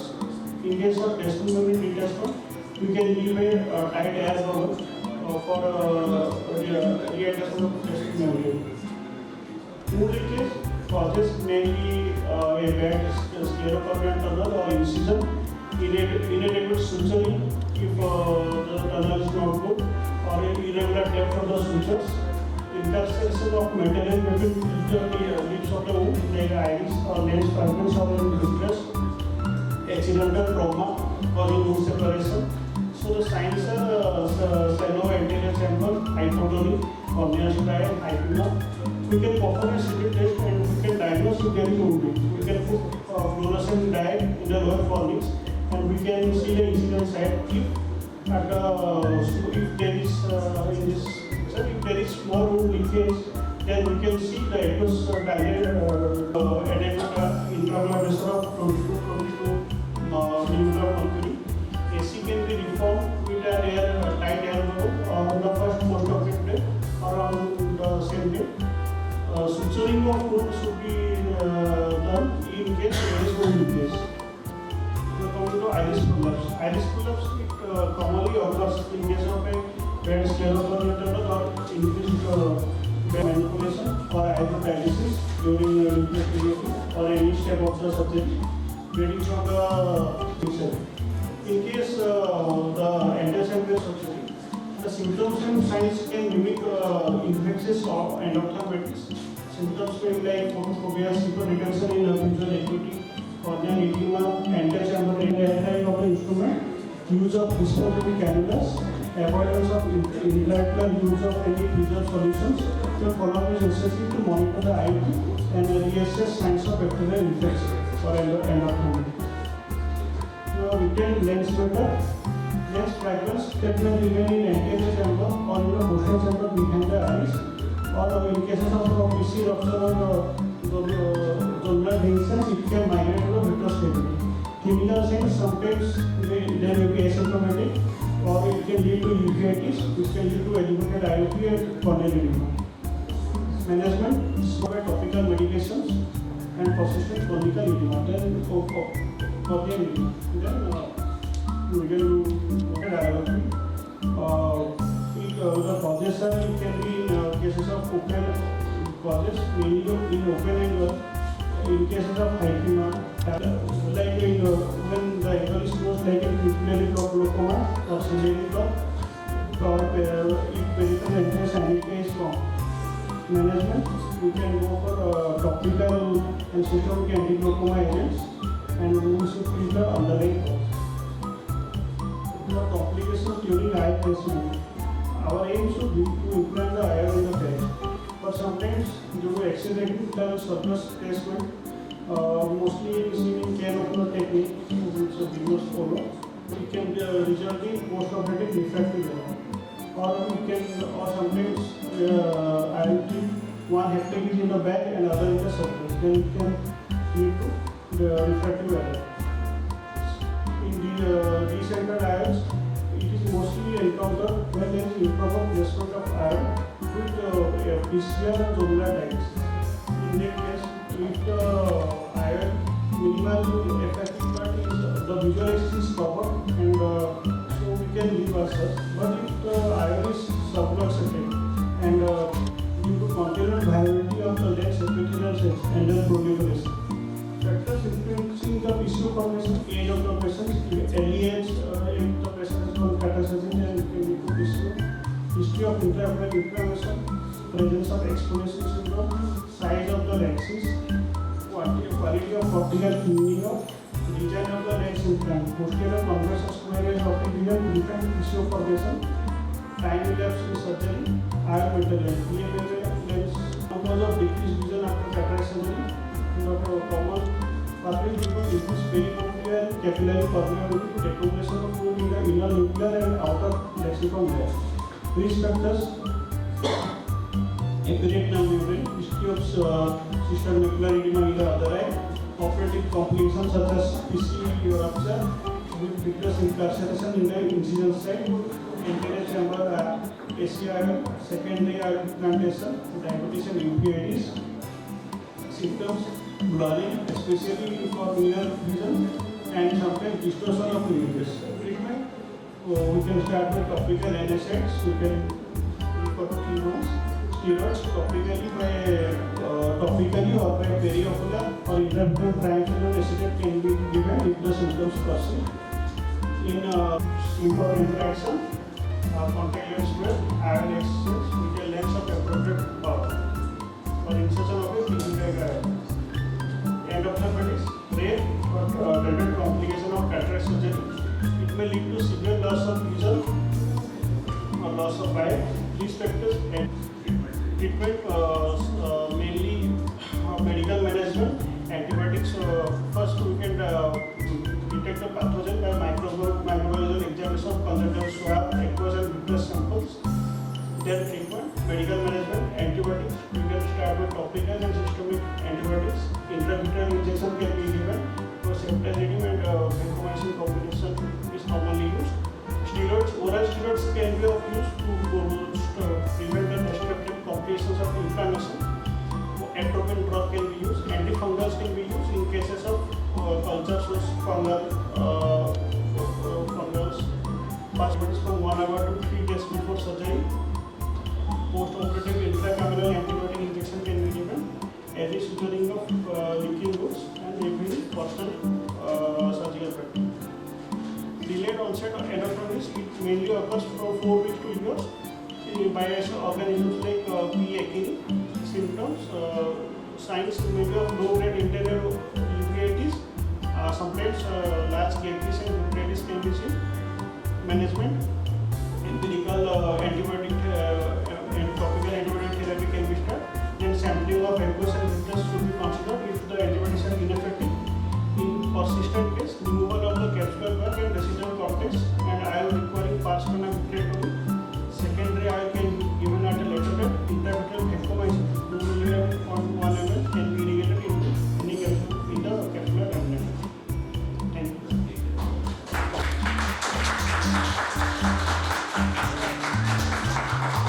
It must be felt by heart.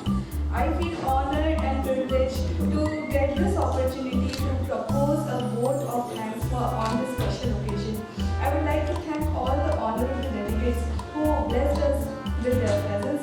First of all, I am very much thankful to Almighty for giving us the courage and spirit to arrange this glorified event. His blessing has turned this event into a grand success. Today, my words are not enough to express my gratitude to Dr. SUDEEP sir, who has graced us with his presence after traveling so far in the hinterlands of Odisha. Thank you so much, sir. Thanks to our guest speaker, Dr. Muralidhar sir, for taking his valuable time out here and ensuring his presence here all the way from the wide presence of my teacher, Dr. ANITA MISRA ma'am, who has travelled from Cuttack to make my reports worthwhile. And thank you so much, ma'am. On behalf of Dr. NAMRATA Eye Hospital, I convey deep regards and hearty thanks to all our invited speakers, Dr. MIHIR SAHOO, Dr. SUSHIL, Dr. Banaja Singh, Dr. DEBASHISH MOHAPATRA, and who graced us with this occasion. And we will ever remain grateful to you, and we thank you for being here with us today.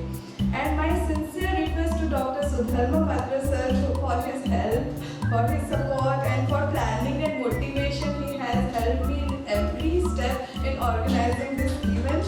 And very motivated and dedicated staff. I am very proud of my staff on our hospital. So I would like to thank Team DNEH from the bottom of my heart for being with me today here. And you are like my family. You make me proud today. So thank you very much again. If time is money, then today you have spent millions for us. And thank you so much for that. Thanks to all of you for making this event successful.